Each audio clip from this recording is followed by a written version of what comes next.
রাই অনির্বাণের গাড়ি জিম্মি করা মাত্রই এবার সেই ভয়েই রাইয়ের রীতিমতো প্রসব বেদনা শুরু হয়ে গেল। হ্যাঁ বন্ধুরা, ভিডিওতে লাইক দিয়ে দেখতে থাকুন। যে মুহূর্তে কিনা ডাকাত দলেদেরকে সামনে দেখা মাত্রই অনির্বাণ বলতে থাকে যে রাই গাড়ির সিট বেল্টটা ঠিক করে টাইট করে বেঁধে রেখো, কারণ যে কোনো মুহূর্তে আমাদের উপরে বিপদ ঘনিয়ে আসতে পারে। কারণ সামনে দেখতে পাচ্ছ যে কিছু ডাকাত দলের সদস্যরা আমাদেরকে আটকানোর জন্য রীতিমতো হুমড়ি খেয়ে পড়েছে। যে কোনো সময় আমাদের দিকে তারা এগিয়ে আসতে পারে, তাই তার জন্য প্লিজ অ্যালার্ট থেকো। তুমি কোনো মতেই কিন্তু দরজা খুলবে না, তারা যত যাই করুক না কেন। অন্যদিকে অনির্বাণের গাড়িকে দেখা মাত্রই ক্রান্তদের দলের সদস্যরা বলতে থাকে যে ক্রান্তদা সেই গাড়িটা সেখানেই থেমে গেল কেন। অন্যদিকে ক্রান্ত বলতে থাকে যে থেমে গিয়েছে এই কারণে, কারণ তারা হয়তো আমাদেরকে দূর থেকে দেখতে পেরে গিয়েছে এবং বিপদের আশঙ্কা করি তারা হয়তো বা কোনো মতে গাড়িটাকে পিছিয়ে নেওয়ার ব্যবস্থা করবে। সেটা কোনো মতে যাতে না হয় সেই ব্যবস্থায় তোদেরকে করতে হবে, যত শীঘ্র সম্ভব সেই গাড়িটা অবধি পৌঁছাও।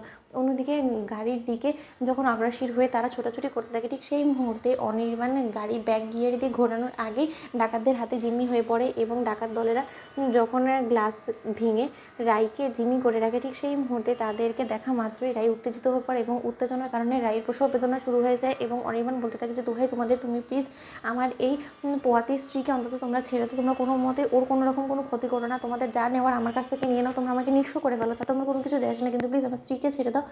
ও অনেকটা অসুস্থ, ওর মন ভালো করার জন্য আমি শুধু একটু কিছুদিনের জন্য ভ্যাকেশনে যাওয়ার প্ল্যান করছিলাম, এছাড়া কোনো কিছু না, দোহাই তোমাদের। ঠিক সেই মুহূর্তেই রাই যখন চিৎকার চেঁচামেচি শুরু করে দেয়, তখন ক্রান্তদের দলের সদস্যের মধ্যে একজন বলতে থাকে চুপ কর, এরকম করে চিৎকার চেঁচামেচি করে তুই কি মনে করছিস তুই আমাদের হাত থেকে পার পেয়ে যাবি? অনেক টাকা তোরা বছরের পর বছর নিজেদের এই ফুর্তি করতে তোরা ব্যয় করে ফেলিস, অথচ আমাদের গরিব দুঃস্থদের কথা মোটেও ভাবিস না। তাহলে সেটা ভাবনা চিন্তা যখন তোরা করিস না, তাহলে এর জন্য তো অবশ্যই তোদেরকে ভুক্তভোগী হতে হবে এবং তোদেরকেই তো সেই পাপের প্রায়শ্চিত্ত করতে হবে, তাই না? তাহলে অনেক তো পাপ কাজ করে করে এতগুলো টাকা জমিয়েছিস, এবার সেই টাকাগুলো আমাদের কাছে বের করে দে ভালো ভালো।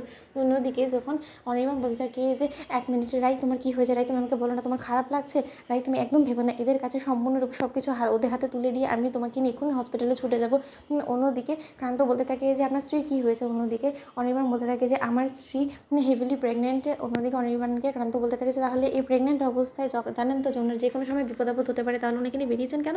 অন্যদিকে অনির্বাণ বলতে থাকে যে কয়েকদিন আগেও হসপিটাল থেকে রিলিজ পেয়েছে এবং হসপিটাল থেকে রিলিজ হওয়া মাত্রই অনেক দিন ধরে বাড়িতে বসা থাকাকালীন আরও বেশি অসুস্থ হয়ে পড়ছে, তাই ডক্টরের কনফার্মেশন নিয়ে আমি রীতিমতো এখান থেকে বেরিয়েছি ওকে 2 দিনের জন্য ছুটি নিতে বেরিয়ে আনার জন্য, কিন্তু তাই বলে যে এরকম বিপদ হবে আমি সেটা কোনোদিনও জানি না।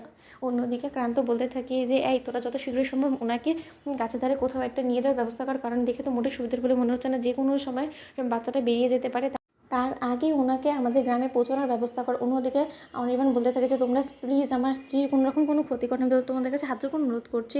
অন্যদিকে ক্রান্ত বলতে থাকে যে আপনি ঘাবড়াবেন না, আপনার কাছ থেকে আমরা সব কিছু ছিনিয়ে নিলাম, আপনার স্ত্রীর যাতে কোনো রকম কোনো ক্ষতি না হয় সেই দিকটা আমরা খেয়াল রাখবো, আপনি আমাদের সঙ্গে শুধু এসুন, আপনারই ভালো হবে। তো বন্ধুরা, ভিডিওটি ভালো লাগলে লাইক, শেয়ার করে সাবস্ক্রাইব করতে বলুন।